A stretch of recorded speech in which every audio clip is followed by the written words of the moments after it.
તો વેરાવળ પાલિકામાં Congress ઉમેદવારનું form reject કરવામાં આવ્યું। મોડા પહોંચતા ઉમેદવારનું ફોર્મ સ્વીકારવામાં ન આવ્યું। કોંગ્રેસ ધારાસભ્ય વિમલ ચુડાસમા સ્થળ પર દોડી આવ્યા હતા।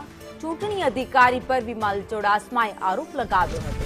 અધિકારી ભાજપના એજન્ટ તરીકે કામ કરે છે। જિલ્લા ચૂંટણી અધિકારી અને ચૂંટણી પંચને ફરિયાદ પણ કરવામાં આવશે તેવી વાત વિમલ ચુડાસમાએ કરી। 43 ફોર્મ રજૂ કરવામાં આવ્યા છે।